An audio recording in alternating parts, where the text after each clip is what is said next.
Greetings, beautiful soul. Welcome to the House of Healing. Today, we will wrap up our journey through the 22 major arcana in the Tarot of Dreams with guidance from Lee Bernstein and Cyril Marchetti on the return to self. Number 21, the final card in the deck as the Fool began the journey with 0 is the World.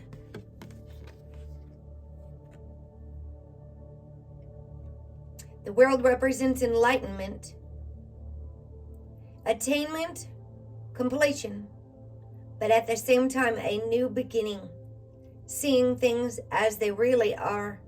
Something that had seemed silly is now seen as profound.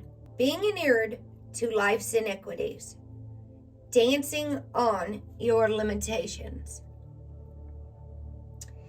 Here the Fool finally reaches the journey's end. The state of ultimate enlightenment that he has now attained is of course unimaginable for us mortals. It can, however, serve as a symbol for the accomplishment and awareness we experience in our lives, all but fleetingly. As the final card in this sequence, it naturally signifies endings and completions. We see the Fool in the same position he was in the card number 0.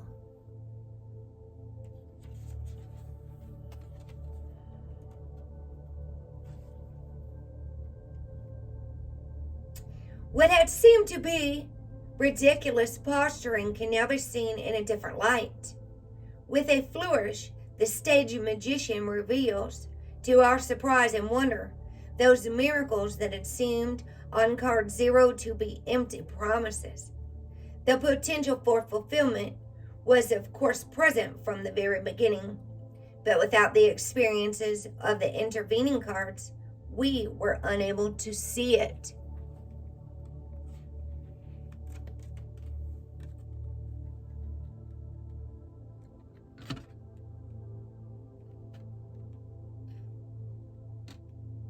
And it was those very experiences that enabled the Fool to produce the proverbial rabbit from out of the hat.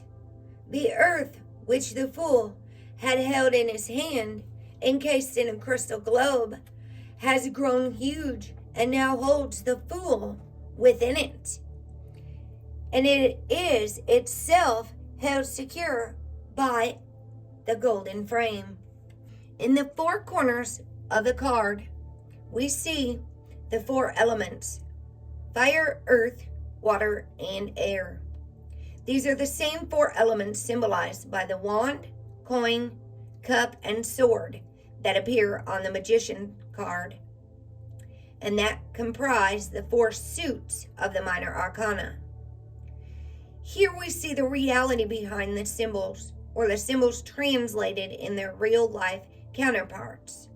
In the World card, our vision is so all-encompassing that we no longer need the symbols.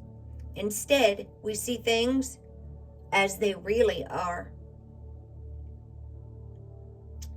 The inclusion of the elements also suggests that ultimately enlightenment does not mean that we will be literally pulled into the sky like the woman on the Judgment card, nor will those around us see us simply vanish.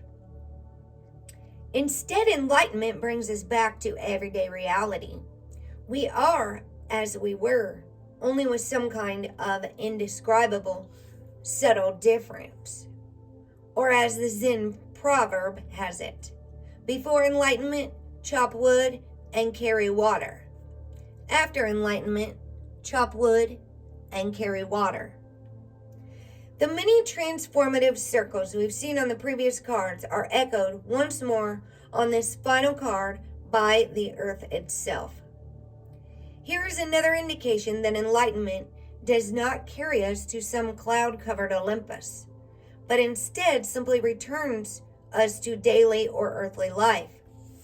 Yet at the same time, it reminds us of the vision of the Judgment card, which encouraged us to enlarge our meaning of self beyond the individual to encompass the universal.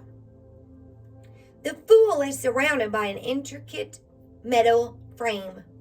One who has truly reached enlightenment is often seen as somehow protected or inured against the slings and arrows of outrageous fortune. The winds may blow, the fire may blaze, but the sage rests secure in his knowledge that his innermost self is not reliant upon the physical body for its existence. While the metallic frame protects the fool and the earth, it can also be seen as a limiting agent that restricts him. Part of being enlightened is the knowledge that one cannot do everything. The truly enlightened person does what they can within the confines that life hands them. Tarot author Mary K. Greer refers to this as dancing on your limitations. This circular form can suggest an egg, thus leading to the implication that the fool, having attained limitless enlightenment, is at the same time merely an embryo and will eventually hatch, thus beginning the journey again on the Fool card. In this way, the voyage never really ends, but rather spirals ever onward and outward through successive stages of existence and awareness. Just as the circular frame never ends, but rather continues around and around. This circle also suggests the Fool's signature numeral 0, which we now see symbolizes nothing and simultaneously the potential for everything. The Hebrew letter for the world card, T-A-U or T-A-V, Tav, means signature or seal. The universe bestows its diploma signed, sealed, and delivered. The astrological sign, symbol, planet associated with the world card is Saturn, the planet of restriction. Thank you for joining this healing session of self-discovery. If you love this content, please remember to hit the thumbs up, share with your friends, subscribe, and turn on the bell for notifications of new content. Peace be with you, and a job well done.